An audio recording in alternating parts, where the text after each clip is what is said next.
बोलिए सावनेश्वर महादेव की, बोलिए घुमड़ा वाली मैया की, बोलिए मोहनपुरी जी महाराज की, बोलिए सेवानाथ जी महाराज की, बोलिए गुलाबदास जी महाराज की, बोलिए अनंत कोटि संत महात्माओं की।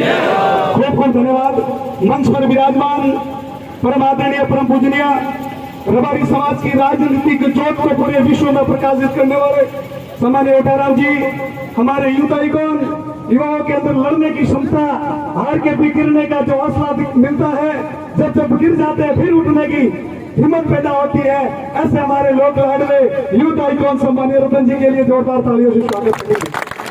हमारे बीच में सम्मानीय सताराम जी, इस क्षेत्र के जुझारू, इस क्षेत्र को राजनीतिक ज्योत प्रज्वलित करने वाले, ऐसे हमारे सताराम जी के लिए भी जोरदार तालियों से स्वागत है। राज्य प्रशासन सेवाओं की जिम्मेदारी निर्वाह करने के बाद में एक मन में भावना हुई कि मेरी पशुपालक समाज में भी राजनीतिक चेतना आनी चाहिए, इनको सिस्टम में रहते समझ में आ गया। भले हम डीएसपी हैं, एसपी हैं, लेकिन नौकरी तो हमें 10वीं पास 8वीं पास नेताओं की करनी चाहिए पड़ती है। जब ये समझ में आया कि तमाम सारी व्यवस्थाओं के अंदर भी हमारे ऊपर कोई न कोई हमारे ऊपर लगाम डालने वाला आखिर में नेता ही होता है, क्यों नहीं मैंने रबारी समाज में घर घर नेता पैदा करूं और कहीं न कहीं इस देश को आगे बढ़ाने में मेरी भागीदारी हो, ऐसा संकल्प लेके निकले।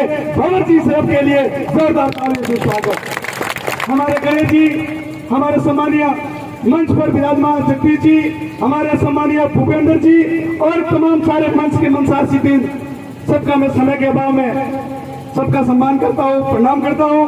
और यहाँ पर विराजमान इस क्षेत्र से आए हुए, क्षेत्र के बाहर से भी दूर दूर से आए, जब रबारी समाज की कई ज्योत प्रज्वलित होती है तो निमंत्रणों का इंतजार नहीं करना पड़ता है। जैसे ही हमें पता चला, हम भी 150 किलोमीटर दूरी तय करके आए, तो इस क्षेत्र के आसपास पधारे हुए तमाम सारे देव तुल्य रबारी समाज के पिता तुल्य बुजुर्ग, हमारी युवा तरुणाई, हमारे सम्मानित पत्रकार बंधु, सभी का आज के चिंतन मंथन और संकल्प शिविर में आपका हार्दिक स्वागत अभिनंदन है।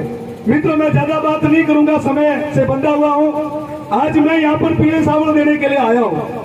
अब थे कहो कि पीला सावड़ तो थोड़ा सीढ़ी थी, तो ओटाराम जी आइए जरूरत थी, कहो कि नहीं कहो, लेकिन मैं इस बात की संकल्प लेके आया हूँ कि हो सकता है किसी के मन में ये होगा कि यहाँ से जोधपुर 100 किलोमीटर है, मुझे बुखार आया है, मेरे पेट में दर्द है, मेरी भैंस बीमार हुई है।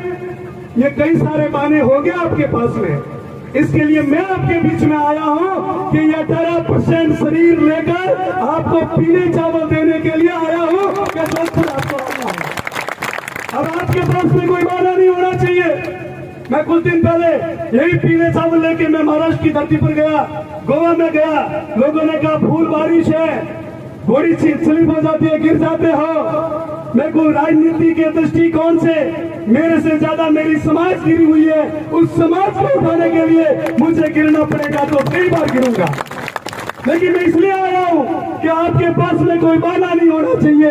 कैसा महाराष्ट्र तो घणो लगो है, गोवा दूर घणो है, कोयम्बतूर दूर घणो है, ये मेरे प्रवासी भाइयों के पास में बहाना नहीं होना चाहिए।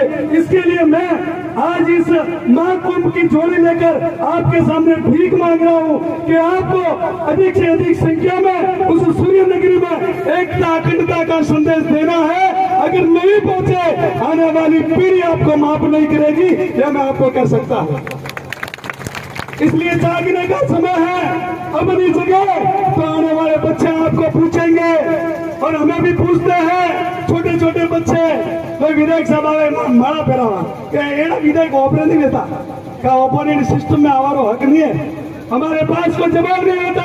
हमारे बच्चों के सामने हमें नीचे देखना पड़ता है कि थे मोटी मोटी बातों करो। पूरे राजस्थान में 40 लाख में 45 लाख थे, तुम्हारी संख्या बताओ, तुम्हारी विधानसभा में तो शून्य संख्या है। हमारे पास कोई जवाब नहीं होता। इसलिए सज्जनों, ज्यादा से ज्यादा संख्या में आप सबको आपसी मतभेदों को भूलकर इस बात की गांठ लेना, बांध लेना, राजनीति करनी है, लेकिन समाज के अंदर नहीं, राजनीतिक पार्टियों के अंदर करनी है। इस बात की घाट बांध लेना। हो सकता है आपकी मानसिकता अलग अलग हो, कोई कांग्रेस से हो, कोई बीजेपी से हो, कोई आरएलपी से हो, कोई आम आदमी पार्टी से हो, लेकिन इस समाज के मंच पर आपको एक मत के साथ, एक आवाज के साथ में वो आवाज देनी है जो मैं आपको कह रहा हूं। आप सब कहोगे कि नहीं, गर्व से को हम एक है, आवाज दो,